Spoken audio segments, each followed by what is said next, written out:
You walk into a crowded room, and a strange shift happens before you even open your mouth. Most people think intimidation requires loud voices, aggressive gestures, or forced dominance. That is completely wrong.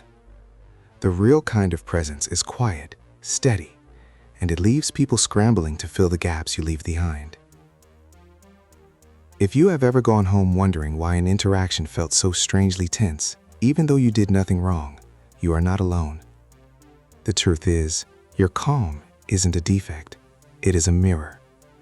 In a culture completely addicted to performance, noise, and constant emotional validation, someone who can just sit still and stay real is terrifying.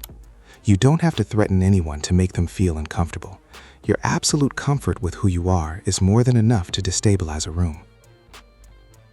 Let's look at the 5 psychological signs that show people are secretly intimidated by your presence and why your quiet nervous system makes you the unshakable thermostat of any space you enter. Layer 1. The weight of a cool-headed radar. Think about the last time a conversation completely fell apart around you. Not because anyone shouted, but because you simply didn't panic when everyone else did. Most people live on a diet of constant emotional mirroring. If someone enters a room stressed, they want you to absorb that stress. They need you to look worried, to match their high-pitched anxiety, and to tell them that the sky is falling. But you don't do that. Your nervous system doesn't catch fire every single time a spark flies. Imagine being in an office or a family gathering when unexpected bad news drops. The group immediately starts spinning out of control. People are talking over each other, pacing, and throwing out emotional reactions. You, however, just sit there. You process the information calmly, looking at the situation like you're reading the nutrition facts on a cereal box. You aren't being cold, you are just thinking before you react. But to a room running on pure adrenaline, your stillness feels unnatural. It feels like a threat.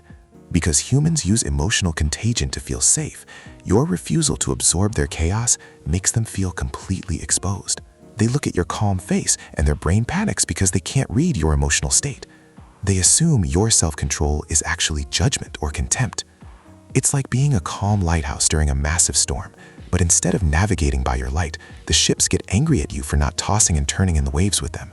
You are not cold. You are just running a completely different operating system, and most people around you haven't updated theirs in years. Layer 2. The uncomfortable art of a clean no. Most people treat a rejection like they are filing a massive legal appeal in court. When they can't make it to an event or don't want to do a favor, they write a 3-paragraph text message filled with deep apologies, elaborate excuses, and emotional padding just to soften the blow.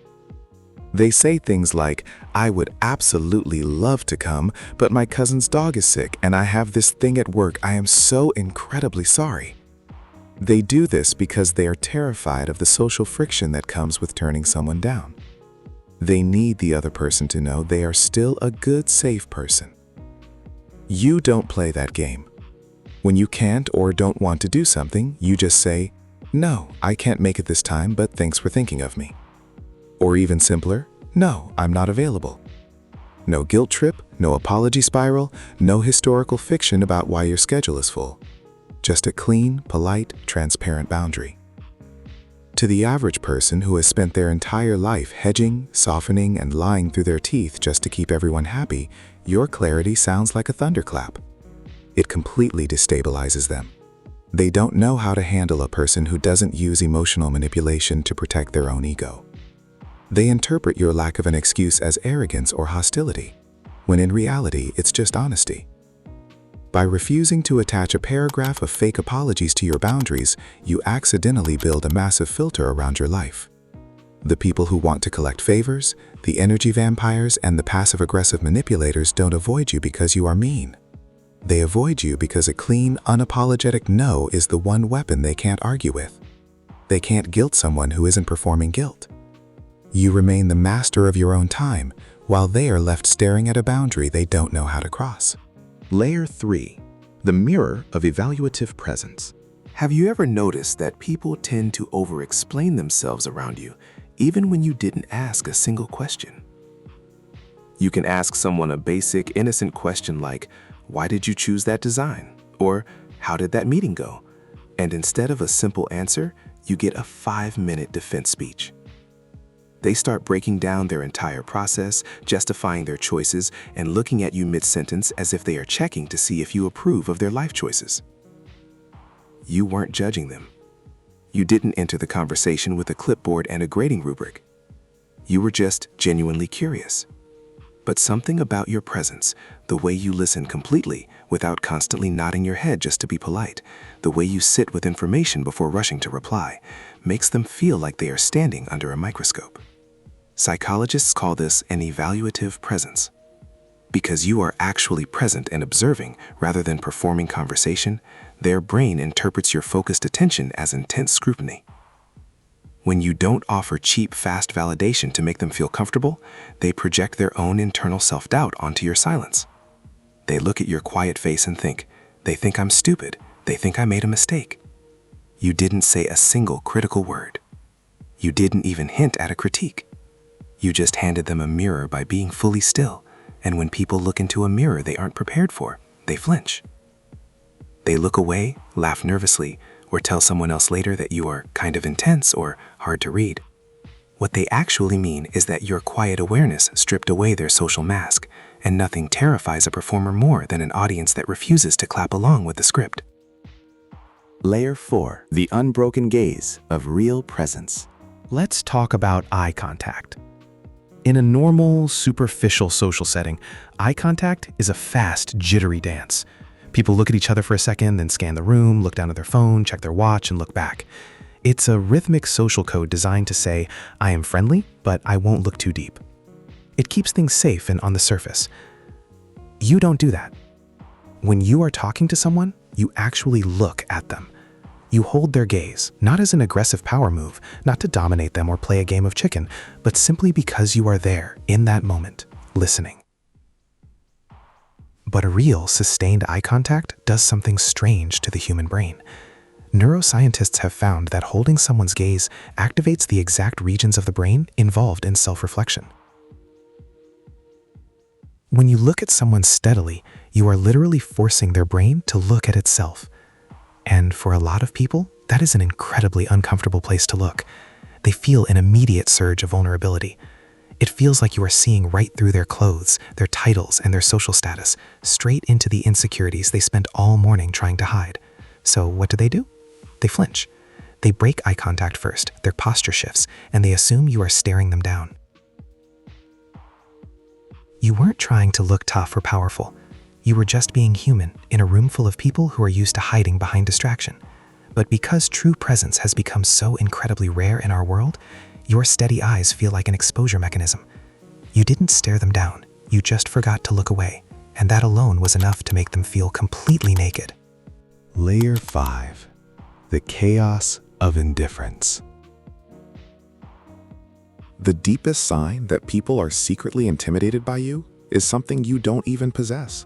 You do not need their approval, and nothing on earth is more destabilizing to a room than a person who cannot be bought with validation. Most social dynamics run on a very specific, invisible currency exchange. I validate your status, you validate mine. I laugh at your joke, you tell me I'm doing a good job. This constant trading of tiny psychological rewards is how people maintain quiet control over each other. When you step out of that economy, you break the entire system. You don't need the room to like you to feel completely fine being in it. You can sit alone with your thoughts at a table, perfectly content, without frantically checking your phone to look busy or important. To someone whose entire self-worth depends on external applause, your self-containment looks like a massive cheat code. It looks like absolute power. Anthropologists call this phenomenon status by indifference. The human brain is wired to automatically follow and worry about the person who needs the group the least. The moment you stop performing for their approval, you accidentally become the gravitational center of the space. You didn't claim power, you didn't fight for the top spot, you didn't make a big speech. You simply stopped giving your piece away for free. The social pressure, the subtle eye rolls, the expectations that you will shrink yourself just to make a fragile ego feel big, none of it lands on you. It just slides off your skin like water on glass. You aren't playing their game, which means they have absolutely no leverage over you.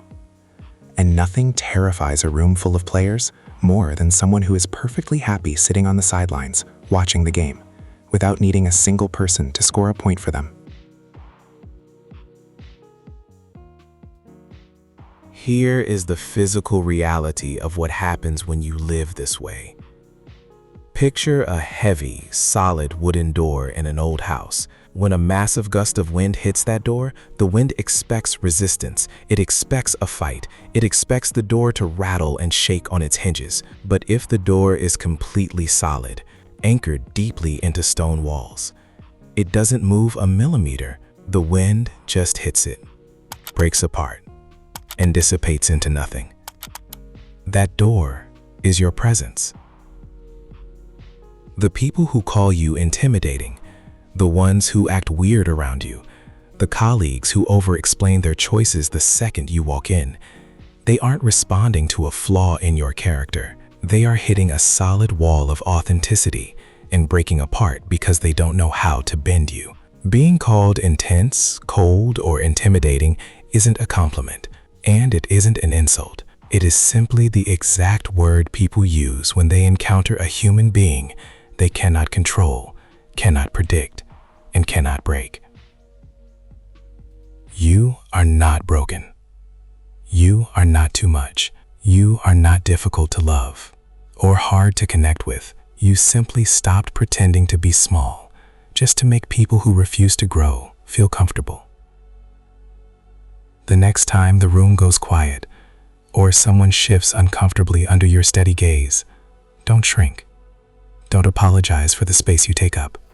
Just stay steady, stay real, and let the wind break against the stone.